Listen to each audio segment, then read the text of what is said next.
दीवार में एक खिड़की रहती थी। ये एक उपन्यास है जिसे लिखा है कथाकार उपन्यासकार विनोद कुमार शुक्ल ने।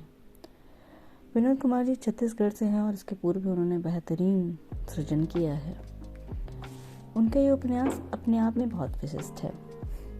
उपन्यास की शुरुआत ऐसी कहानी की ओर ले जाती है जिसमें दरअसल कोई बहुत बड़ी घटना ही नहीं घटती, कुछ बड़ा या कुछ अचंभित करने वाला नहीं होता, लेकिन छोटी छोटी गैर जरूरी सी लगने वाली घटनाओं से गुथा यह उपन्यास हमें निम्न मध्यवर्गीय परिवार, पिता, पुत्र, पत्नी, पति, भाई, बहू, मित्र, पड़ोसी और अनजान रिश्तों, प्रकृति की गरिमा और उसकी मनोहर भंगिमाओं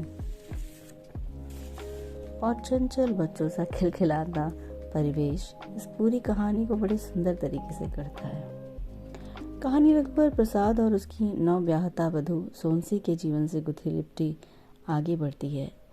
गृहस्थी में रम रही सोनसी अभाव में है, लेकिन वह अभावों को कभी रोने धोने या फिर अपने दुख का माध्यम नहीं बनाती।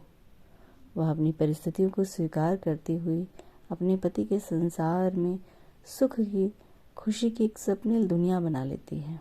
वह दोनों प्रेम के सहारे दुख को किनारे लगा जीवन की नदी में गोते लगाते हैं और इसमें सबसे बड़ा सहारा बनती है एक किराए के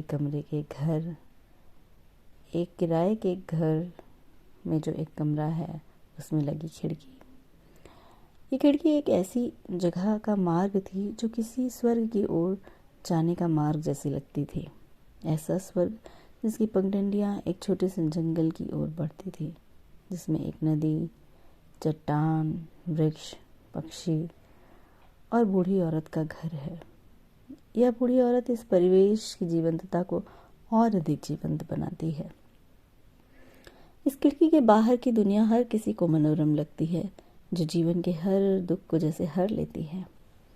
रघुवर प्रसाद एक महाविद्यालय में प्राध्यापक हैं जो घर से 8 किलोमीटर की दूरी पर है।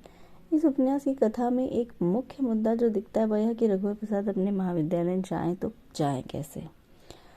वे अक्सर टेम्पो पर बैठकर जाते थे, लेकिन बीच बीच में टेम्पो स्टैंड पर उन्हें एक साधु और उसका एक हाथी मिलता था और इन दोनों ने मिलकर उनके सामान्य से जीवन में कुछ लहर उत्पन्न की। साधु की विनम्रता से प्रभावित होकर संकोच में ही सही हाथी पर बैठकर महाविद्यालय जाने लगे।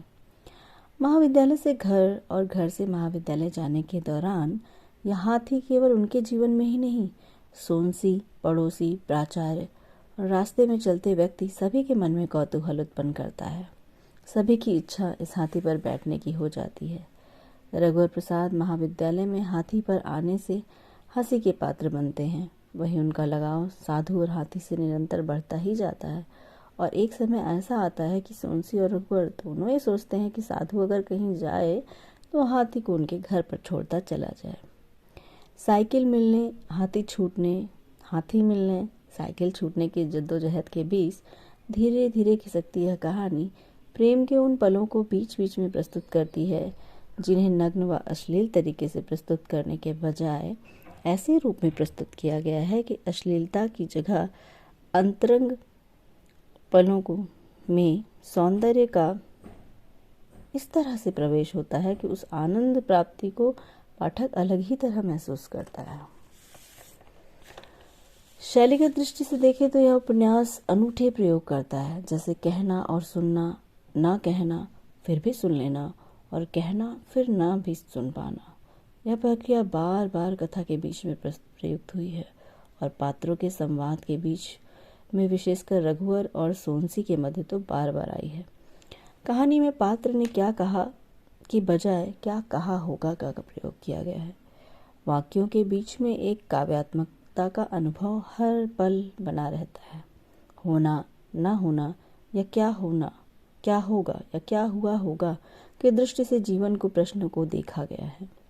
भाषा अत्यंत ही सरल, हर शब्द पर आपको सोचने की जरूरत ना पड़े ऐसा लिखा गया है। प्रकृति के आलम्बनों का वृहद स्तर पर प्रयोग कर यह दिखाने का प्रयास किया गया है कि मनुष्य और प्रकृति एक दूसरे से गुथे हुए हैं। यह अटल सत्य है। यही ही सत्य है। कुल मिलाकर यह पुस्तक हल्के फुल्के वातावरण से अनुरंजित जीवन की मुश्किल लगने वाली डगर को एक फूलों से सुसज्जित मार्ग में बदल देती है और कठिनाइयों को प्रेम और प्रकृति के सहारे इस तरह परे करती है कि जीवन से जैसा उसका कोई वास्ता ही नहीं।